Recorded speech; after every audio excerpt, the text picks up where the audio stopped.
Bienvenue dans ce module intitulé La réduction générale des cotisations patronales. Alors c'est l'ex-réduction Fillon, c'est un allègement qui est totalement patronal. Alors l'objectif du gouvernement c'était de pouvoir relancer les embauches plutôt au SMIC, puisque c'est une réduction qui va être à son montant maximal pour toutes les embauches qui vont être faites au SMIC, jusqu'à devenir nulle pour une limite à 1,6 SMIC.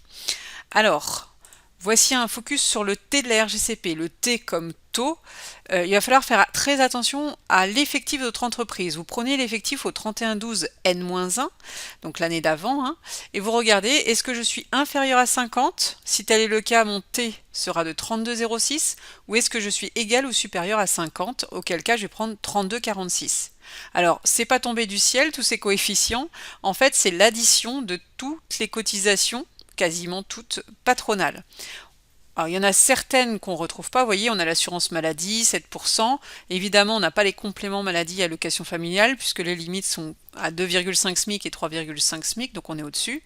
L'assurance vieillesse déplafonnée 1,90, l'assurance vieillesse plafonnée 8,55.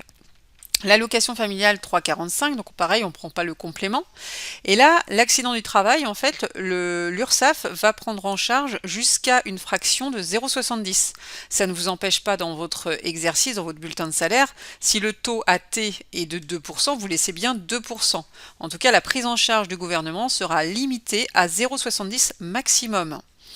Alors ça fait partie des cas particuliers. Si vous avez un taux AT qui est inférieur à 0,70, vous devez changer dans la matrice Excel. Par exemple, si vous avez 0,50, vous mettez 0,50 à la place de 0,70. Ce qui fait que ça va vous changer votre T final, mais c'est normal, l'URSSAF ne remboursera jamais plus que ce que vous avez réellement cotisé.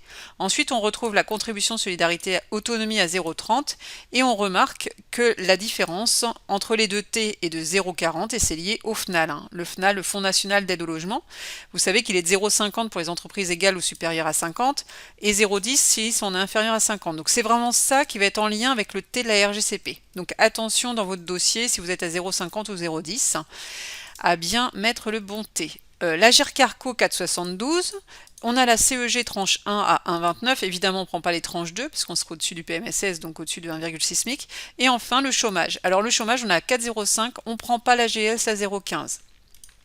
Donc pour un SMIC, quelqu'un qui est au SMIC, ça va écraser toutes ces charges-là. Donc reste à charge l'AGS, les 0,016 pour les organisations syndicales et la prévoyance et mutuelle. Et toutes les taxes parafiscales, taxes d'apprentissage, tout ça, mais bon, ça fait quand même une belle réduction. Alors voilà, donc faites attention à votre T. Ensuite, pour le calcul, comment je fais? Alors on part du C, C étant un coefficient. C égale T divisé par 0,6 multiplié par 1,6 multiplié par le SMIC annuel brut divisé par la REM annuelle brute moins 1. Alors faites attention à vos parenthèses. L'astuce quand vous le faites en manuel consiste à commencer avec le 1,6 SMIC, comme ça vous pouvez tout faire d'un coup. Une fois que vous avez ce coefficient, vous allez le multiplier à la rémunération brute annuelle et ça va vous donner, donc multiplié par le C qui va être arrondi à 4 décimales derrière la virgule, ça va vous donner le montant de la RGCP. Donc voilà, attention, le montant peut être fait, la régule peut être faite en annuel ou en progressif, donc il faut bien lire l'énoncé. Donc un exemple concret, vous êtes dans une entreprise de 53 salariés, vous avez un salarié à temps complet, vous êtes sur janvier et vous avez 2000 € de salaire. Donc entreprise supérieure ou égale à 50, on se souvient que le T c'est 0,3246.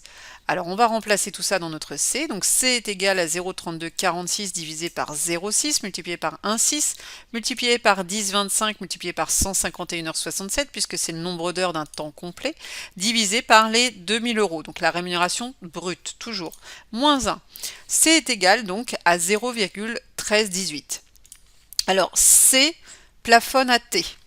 Vous remarquerez si vous faites l'exercice avec un SMIC, on ne pourra jamais aller au-dessus de 0,3246 ou 0,3206 puisque pour quelqu'un qui est au SMIC, c'est le maximum. Alors, montant de la RGCP, 2000, donc la rémunération brute soumise à cotisation, multiplié par le coefficient 0,1318 et ça me donne une réduction générale de moins 263,68 €. Voilà, j'espère que c'est plus clair pour vous.